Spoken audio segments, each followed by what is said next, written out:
Chapter 10, the second half, page 126.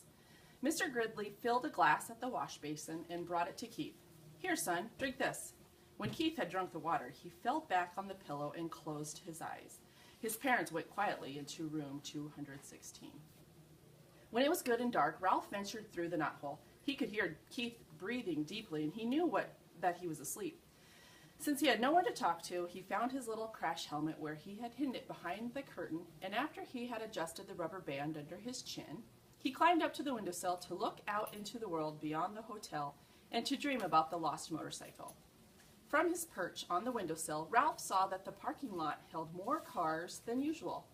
This meant that the motels back on the highway were full and travelers had followed the sign pointing to the Mountain View Inn. He could hear the holiday weekend activity in the halls too. People walking up and down, luggage being set with a thump on the floor, keys rattling in locks. Gradually, as the night wore on, the hotel grew silent, more silent than usual, for now even the second-floor mice were quiet. There was no scurrying, scrabbling, or squeaking inside the walls. In the silence, Keith tossed in his sleep and mumbled something that sounded like motorcycle. In a moment, his mother slipped through the doorway, pulling her robe on over her nightgown. Ralph hid behind the curtain, peeping out just enough to see what was going to happen. She laid her hand on her son's forehead and murmured, "Oh dear."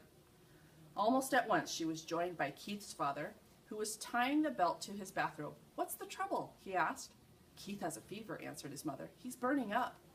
Ralph was shocked. The boy really was sick. It was not too many peanuts or too much hiking. The boy was really and truly sick. The father turned on the lamp on the bedside table, and he too laid his hands on the boy's forehead. Keith opened his eyes. "I'm so hot," he mumbled. "I want a drink." His mother pulled back a blanket while the father brought a glass of water and held up his son's head so he could drink part of it. Ralph watched anxiously, but this time he was not selfishly concerned about room service. He was concerned about Keith, the boy who had saved him from a terrible fate in the wastebasket and who had trusted him with his motorcycle, the boy who had forgiven him when he had lost that motorcycle, and who had brought food, not only for Ralph, but for his whole family. "We had better give him an aspirin to bring down his temperature," said Mrs. Gridley. Mr. Gridley started toward room 216, stopped, and snapped his fingers as if he had just remembered something.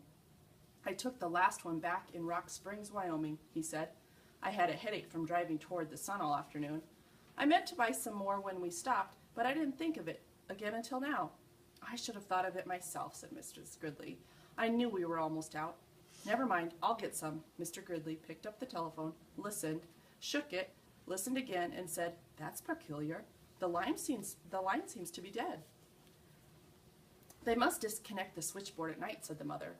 "But surely there is something on duty at the desk downstairs. Every hotel has a night clerk." "I'll go find out," said father, and slipped out the door into the hall. "I'm so hot," mumbled Keith. "I'm so hot." His mother wrung out a washcloth in cold water and laid it on her son's forehead. "You'll feel better as soon as we get you an aspirin," she whispered. The minutes dragged by. What's keeping him, thought Ralph. Why doesn't he hurry? The old hotel snapped and creaked. Keith rolled and tossed, trying to find a cool spot on the pillow, and his mother wrung out the washcloth in more cold water. "When's Dad coming?" asked Keith, his eyes bright and his cheeks flushed. "In a minute," soothed his mother. "He'll be here in a minute." "I wish he would hurry," thought Ralph. Still, the minutes dragged. Finally, footsteps were heard in the hall, and Mr. Gridley returned to room 215. He's here with the aspirin," whispered Mrs. Gridley to Keith. "At last," thought Ralph. "I thought he would never come." Mr. Gridley shook his head. "There isn't an aspirin to be found any place." He sounded thoroughly exasperated. First of all, the night clerk was sound asleep on the couch in the lobby. I had a dickens of a time waking him up, and when I finally did manage to, he couldn't find any aspirin anywhere. "Oh no!" exclaimed the mother. "Oh no!" echoed Ralph's thoughts. "What about that little gift shop off the lobby?" asked Mrs. Gridley. "It must sell aspirin." "Locked up tight, and the clerk went home with the key," answered Mr. Gridley. "Oh dear." "The night clerk was really very nice about it," said the father. "He even came up and looked in the housekeeper's office." "How far is the nearest drugstore?" 25 miles back on the main highway," answered the father, "and it closed at 10 o'clock and doesn't open until 9 in the morning." The mother held her watch under the lamp. and it is almost 1 o'clock. It is hours until morning. She crossed the room to wring out the washcloth again. What will we do? What can we do? Asked the father helplessly. I even telephoned the doctor, but there has been a bad accident back on the highway and he can't come. The night clerk said he would telephone the milkman before he starts his route at 6 and ask him if he could bring some aspirin, but he won't get here until 7 or later. All we can do is wait. Keith tossed under the cold washcloth.